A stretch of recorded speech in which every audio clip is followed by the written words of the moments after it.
Hi everyone, I'm Mark Cabaniss, and I'll bet you know that was a bit of 76 trombones from the immortal Broadway show The Music Man, created by Meredith Willson.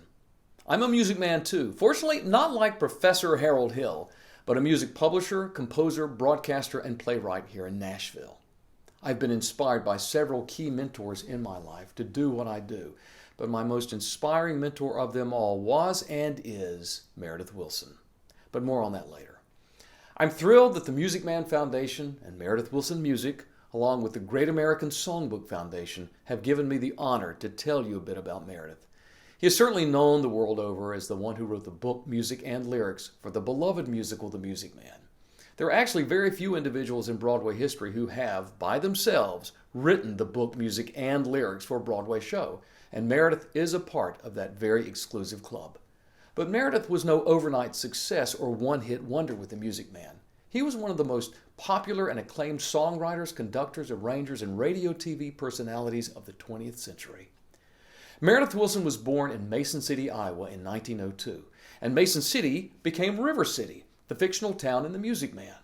Growing up in Mason City, Meredith's mama taught him piano, and he was in the school band playing flute and piccolo. After high school, he packed his bags and went to New York City. There he enrolled at the Damrosch Institute of Musical Art, now known worldwide as the Juilliard School. After college, he traveled the United States with famed bandmaster-composer John Philip Sousa as a valued member of the Sousa Band. Next, Meredith became a performer in the New York Philharmonic under the baton of legendary conductor Arturo Toscanini. This led to conducting symphony orchestras himself, composing symphonies of his own, composing an Academy Award-nominated film score, and writing pop songs that rose to #1 on the hit parade. He also wrote several successful books, weaving in stories of his hometown, Mason City.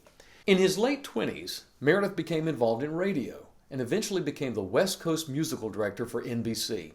He developed a successful career in radio and soon hosted his own shows, Sparkle Time, Meredith Willson's Music Room, and The Meredith Willson Show. He later became a regular cast member and music director of hit radio shows such as The George Burns and Gracie Allen Show and The Big Show, starring Tallulah Bankhead. For those shows, he arranged, conducted, and wrote music for a who's who of the world's most beloved stage and film stars of the 20th century. And on those shows, he often shared funny stories about growing up in Iowa. Through his work in music and broadcasting, he became good friends with Frank Loesser, who of course was a legendary writer of Broadway musicals in his own right. It was Frank who encouraged Meredith to turn the stories of his Iowa childhood into a musical comedy. And the rest, as they say, is musical theater history.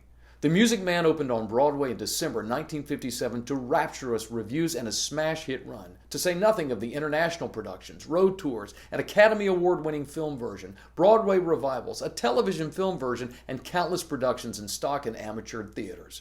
And the innovative speak singing he used in numbers like Rock Island and You Got Trouble was really the first rap on Broadway, long before the groundbreaking Hamilton came along. Meredith then wrote two more big Broadway shows, The Unsinkable Molly Brown and Here's Love, now titled Miracle on 34th Street, the Musical. Time limits me telling you about the many other awards Meredith received during his lifetime, but I'll say two of them came from sitting United States presidents. In 1999, the U.S. Postal Service honored Meredith posthumously by putting his picture on a postage stamp. On the campus of the Juilliard School sits the Meredith Willson Residence Hall due to a generous gift from his estate. Also on the Juilliard campus is the Rosemary and Meredith Willson Theater, a performance space appropriate for recitals, concerts, and theatrical events. As you can tell, I'm very enthusiastic about Meredith Willson. And that's because, as I said earlier, his career has been a great inspiration to me throughout mine. He showed me that if one puts their mind to it and sees the band, as it were, dreams can come true.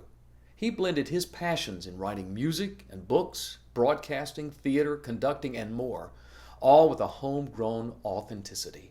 And although I unfortunately never met Meredith personally, I did have the great honor of visiting with his widow, Rosemary, in their home a few years after he had passed away.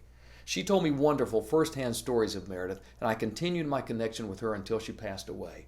One of the most memorable things she said to me was that Meredith was as warm in private as he was in public. And in addition to his true genius, that to me was one of his most endearing traits. Meredith Willson will always live on through his music and lyrics, and most certainly his greatest work ever, The Music Man. I encourage you to visit meredithmusicman.com to learn more about this amazing person. Meredith, if you're listening somewhere out there in the great beyond, we say thank you for sharing your incredible gifts with the world. It was never as happy a place in many ways till there was you.